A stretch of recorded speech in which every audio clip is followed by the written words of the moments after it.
I don't know about you, but I'm sick and tired of leftists in America and the America Last crowd working to make our people poorer, less safe, and completely dependent on government for our survival.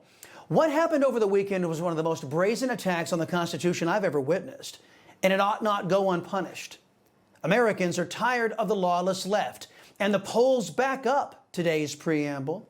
Later in the show, I'll show you those polls. But the first thing I want to focus on is some stinging commentary from our buddies over there at the Babylon Bee in response to the outlandish and extra-constitutional rulings being handed down by left-wing judges. The Bee's headline lampooned, quote, "Federal judge appoints himself president," end quote. Gotta love the Bee.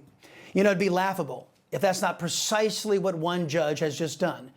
In an effort to stop President Trump's expulsion of criminal illegal alien felons and bloodthirsty gangs that the Democrats allowed to break into our country in the first place, U.S. District Judge James Boasberg is attempting to halt deportations for all individuals deemed eligible for removal under President Trump's orders for 14 days.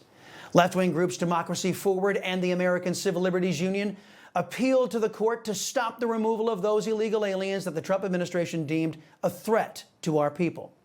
So-called Judge Boasberg expanded an earlier ruling and now is temporarily blocking the Trump administration from invoking the Alien Enemies Act of 1798, something that appears to be beyond the court's legal ability to do.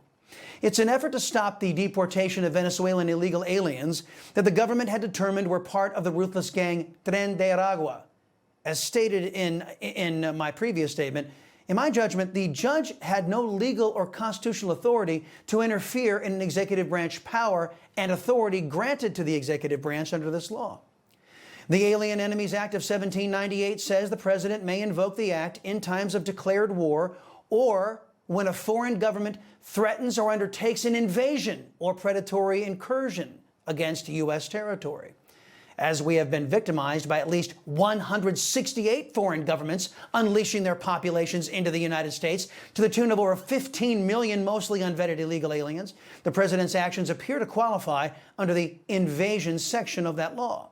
President Trump, speaking to reporters on Air Force One, said as much. Well, this is a time of war because Biden allowed millions of people, many of them criminals, many of them at the highest level. They emptied jails out. Other nations emptied their jails into the United States. That's an invasion. And these are criminals, many, many criminals, murderers, drug dealers at the highest level, drug lords, people from mental institutions. That's an invasion.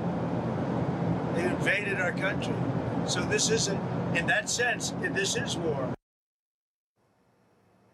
Given the numerous American deaths at the hands of illegal alien criminals who should never have been here to commit the crimes in the first place, you'd be hard-pressed to convince Americans this is anything but a war, as unconventional as it is. Are people being overtly betrayed by the America Last coalition in collaboration with foreign governments? Certainly a first. The good news is that the 250 or so illegal alien gang members were flown out of our country. Trump administration claimed the flight was over international waters, so the judge's lawless order didn't really apply. But that's not stopped the Democrats from demanding that these butchers be brought back into the United States. And that begs a question. How is this judge and others so brazenly able to issue rulings to preserve law-breaking, to interfere with a clear executive authority, and to advocate for more harm for our people? Why didn't Judge Boasberg or any other Obama judge issued a ruling stopping Joe Biden from allowing an estimated 15 million illegal aliens, mostly unvetted, to break into our country in clear violation of the intent of our immigration laws? Why must we accept that it's easy for bad actors in our government to imperil our lives without judicial interference, and at the same time accept a judiciary that only acts to stop us when we try to protect our people from harm? Over the weekend, I called for the impeachment of these rogue judges. I was called out by an anonymous account stating that there are no Democrats in the Senate who would join Republicans to convict such a judge. Maybe not.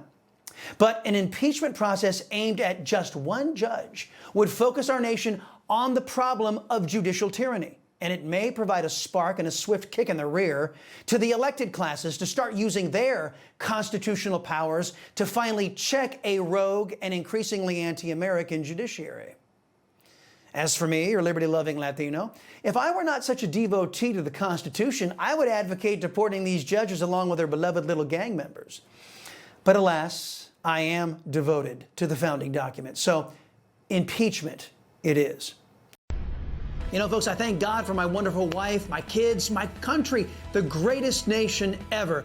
And Americans like you who believe in the truth, the Chris Salcedo Show will never stop fighting for you.